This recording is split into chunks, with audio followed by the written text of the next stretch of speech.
Hi, everyone. This is Aaron, and I'm here today with Pastor Matt Powell. Pastor Matt, for our current Unicoi sermons, we've been going through the youth ministry vision, which is to disciple students to be rooted in Scripture, identified in the Trinity, saturated in the gospel, and committed to the local church. What are the next sermons in the vision series, and why is this topic important?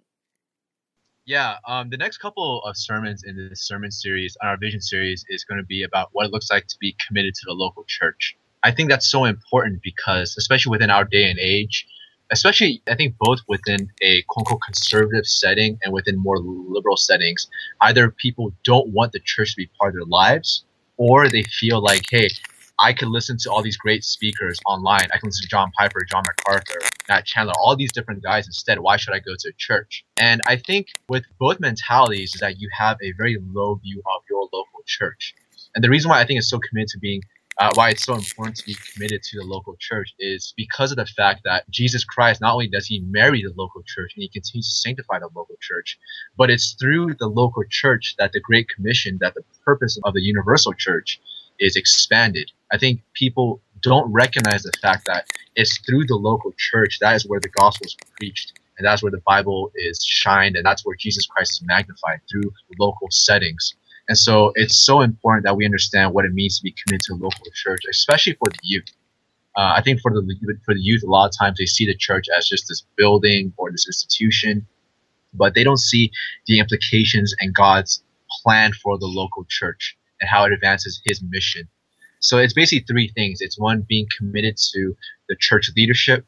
Number two, being committed to church membership, each other. And number three, being committed to the church mandate, which is basically the preaching of the gospel and discipleship of all nations, Matthew 28. And I think it's important that we go through these things because what I tend to notice throughout youth ministry is that there are a lot of things that we say, but it becomes mantra, meaning it has no real significance whatsoever. So the purpose behind not only these upcoming sermons, but this whole sermon series as a whole, is to get the youth to understand what are some of the core doctrines of the Christian faith and why do we commit to it.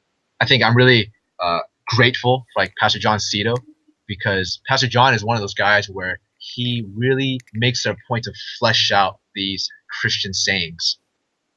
That's what this whole vision series is about. And as we go through the next three sermons on committing to the local church, we want to address why it's so important to be committed to your local church. In this case, for us, FCBC Walnut, and not some random church or whatever it is. Thanks, Pastor Matt, and thank you, everyone, for listening. Feel free to ask us all of your questions about the local church or check out our archive at unicoiquestions.tumblr.com. Thanks. See you soon.